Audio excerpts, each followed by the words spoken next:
Bonjour les amis, j'espère que vous allez bien. Alors tout d'abord, je voulais vous remercier car grâce à vous, j'ai atteint les 2000 abonnés. Donc merci beaucoup. Ça fait vraiment super plaisir.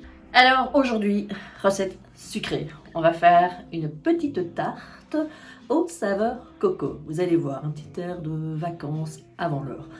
Voilà, si ça vous dit, si vous aimez la coco, eh bien suivez-moi, nous allons cuisiner. Alors voilà, ça fait beaucoup d'ingrédients, mais ça va aller, ne vous inquiétez pas, c'est rapide, c'est rapide, on va dire, la préparation est rapide, c'est facile. Maintenant, il y a le temps de repos qui est plus long. On va dire que c'est ça le plus... Il faut attendre, quoi. Alors, c'est parti.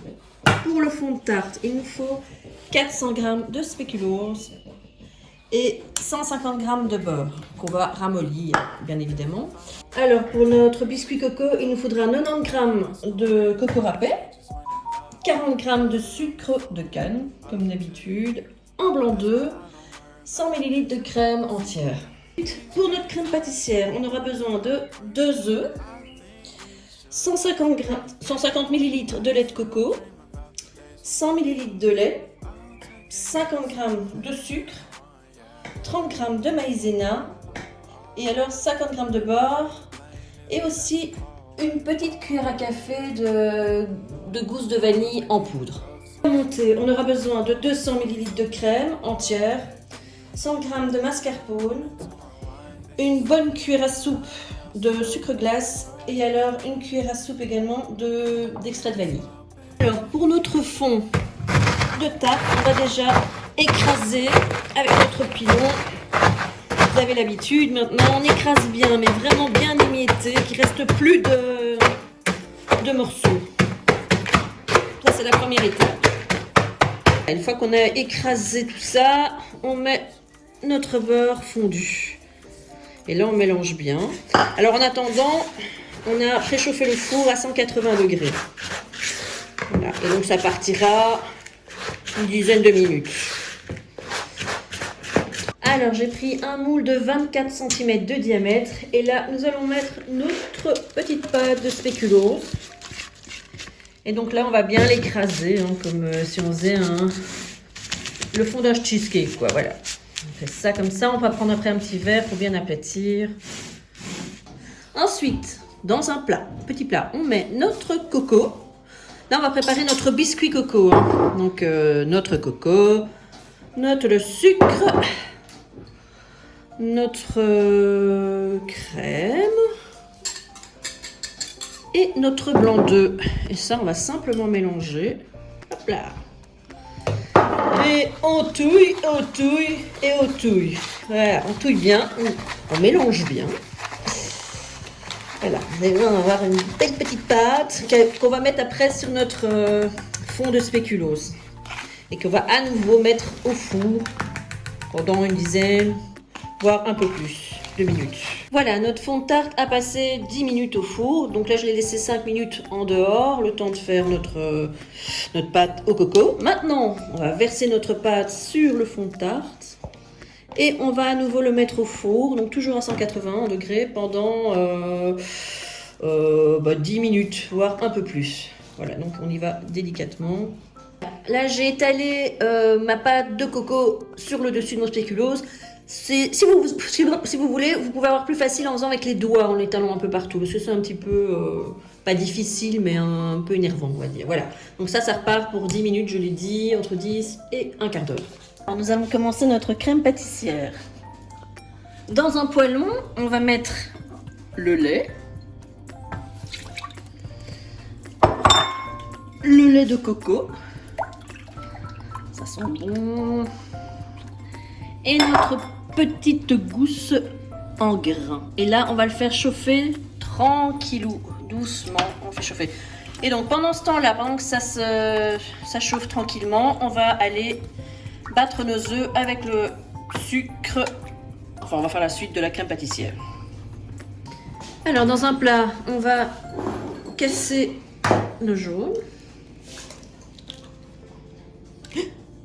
Ça, c'est fait. Voilà, je l'ai récupéré, notre petit jaune et un. La même chose avec le deuxième. Bon, celui-ci, on va essayer de le garder. Et de 1 et de 2. Voilà. Puis on rajoute le sucre et on mélange bien. Une fois que c'est bien mélangé, on va rajouter notre maïzena. Maïzena. Voilà, et on mélange. Et là-dessus, on viendra mettre notre lait chaud. Voilà, donc en deux, trois fois, on verse notre lait dans les œufs et le sucre. Et après, on va remettre ça dans la casserole. On va faire chauffer jusqu'à ce que la crème épaississe convenablement. Hop, c'est reparti. On met ça dans notre poêlon. On la remet sur le feu et là, on mélange jusqu'à ce que ça épaississe convenablement.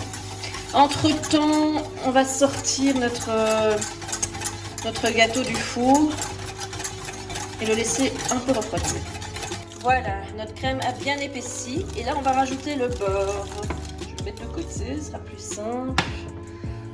Hop, on met notre beurre et là on continue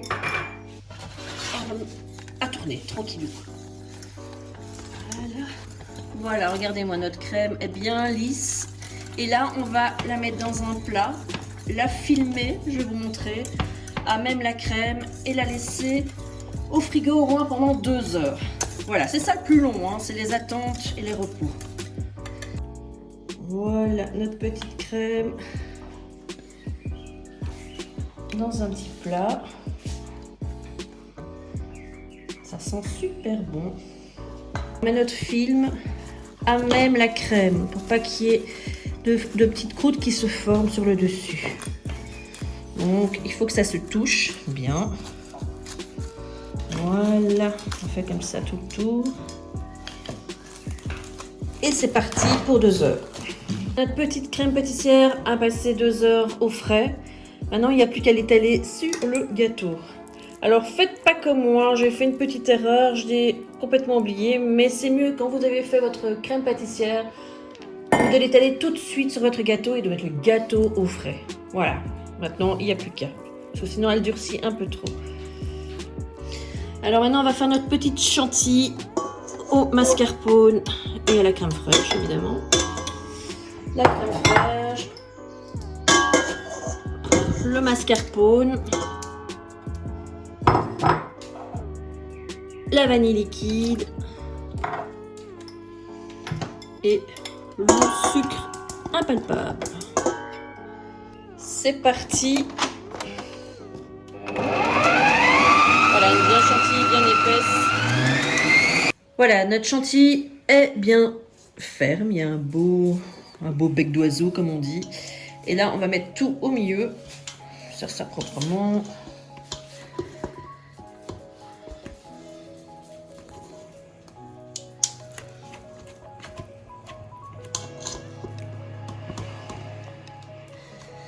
Un peu de patience, la cuve est longue. Voilà. Et de là, on va étaler grossièrement, pas que ce soit.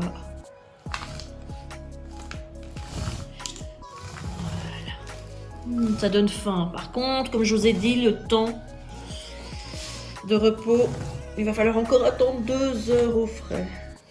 Quelle tristesse. Là-dessus, je vais venir mettre de la noix de coco. Voilà. Voilà. Et là, on va venir mettre saupoudrer de noix de coco. On dirait de la neige. Encore une, soyons fous. Voilà. C'est parti pour 2 heures au frais. On se retrouve pour le dressage. Voilà les amis, notre petite tarte a passé ces 2 heures et même un peu plus au frigo. Voilà donc. Voilà. Regardez-moi ça. Ça a l'air vraiment appétissant. Vous pouvez sans problème la laisser toute la nuit aussi. Il n'y a aucun souci. Voilà, eh bien, on va découper tout ça. Voilà, alors c'est parti pour le découpage. Bon, on va faire ça. essayer de faire ça correctement et proprement. Voilà. Allez, c'est parti. Quelque part. J'aurais dû prendre une spatule. Voilà les amis, une belle part, je voulais vous montrer l'intérieur, une belle part de notre tarte au coco. Je suis sûre que vous allez voyager avec ça. Bon appétit! Voilà les amis, j'espère que cette recette vous aura plu. N'hésitez pas à liker, à laisser vos commentaires et à vous abonner au passage. On se retrouve très rapidement pour une recette salée cette fois-ci. Vous allez voir, c'est top. Vous allez aimer. Alors, eh bien, en attendant, d'ici là, prenez grand soin de vous surtout.